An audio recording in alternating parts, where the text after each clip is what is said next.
बहुत समय पहले एक विशाल राज्य पर एक दयालु राजा राज करते थे, जिनका नाम वीरेंद्र था। उनकी पत्नी रानी सुनैना अपनी बुद्धिमानी और करुणा के लिए जानी जाती थीं। प्रजा राजा और रानी दोनों से बहुत प्यार करती थी। राजा वीरेंद्र को बागवानी का बहुत शौक था। महल के पीछे उन्होंने एक सुंदर बगीचा बनवाया था, जिसमें रंग बिरंगे फूल और फलदार पेड़ थे। रानी सुनैना को पक्षियों से विशेष लगाव था और उन्होंने बगीचे में कई तरह के पक्षियों के लिए घोंसले बनवाए थे। एक वसंत ऋतु में बगीचे में एक अनोखा फूल खिला। यह फूल इतना सुंदर था कि पहले कभी किसी ने ऐसा नहीं देखा था।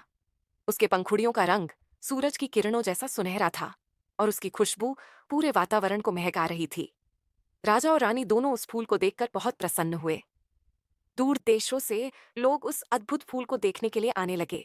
एक दिन एक बूढ़ा साधु महल में आया। उसने राजा और रानी को आशीर्वाद दिया और कहा, यह फूल साधारण नहीं है, इसमें आपके राज्य की खुशहाली छिपी है, इसका हमेशा ध्यान रखना। राजा और रानी ने साधु की बात को गंभीरता से लिया और उस फूल की विशेष देखभाल करने लगे। रानी सुनैना हर सुबह उसे पानी देती और राजा वीरेंद्र उसकी सुरक्षा का ध्यान रखते। कुछ वर्षों बाद पड़ोसी राज्य के राजा ने वीरेंद्र के राज्य पर आक्रमण कर दिया। राजा वीरेंद्र और उनकी सेना ने बहादुरी से लड़ाई लड़ी, लेकिन दुश्मन की सेना बहुत बड़ी थी। युद्ध लंबा चला और राज्य पर संकट के बादल छा गए। रानी सुनैना चिंतित थीं। एक रात उन्होंने सपने में उस सुनहरे फूल को मुरझाते हुए देखा। वह डर गईं और तुरंत बगीचे में गईं। उन्होंने देखा कि फूल सचमुच मुरझा रहा था। उन्हें साधु की बात याद आई।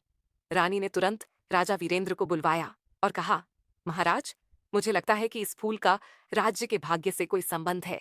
हमें इसकी रक्षा करनी होगी। राजा वीरेंद्र ने रानी की बात मान ली। उन्होंने अपनी सेना को वापस बुलाया और खुद रानी के साथ बगीचे में गए। दोनों ने मिलकर उस मुरझाते हुए फूल की देखभाल की। उन्होंने उसमें पानी डाला और उसकी मिट्टी को उपजाऊ बनाया। उनके आश्चर्य का ठिकाना न रहा जब कुछ ही दिनों में फूल फिर से खिल उठा और इस बार वह पहले से भी ज्यादा चमकदार और सुगंधित था।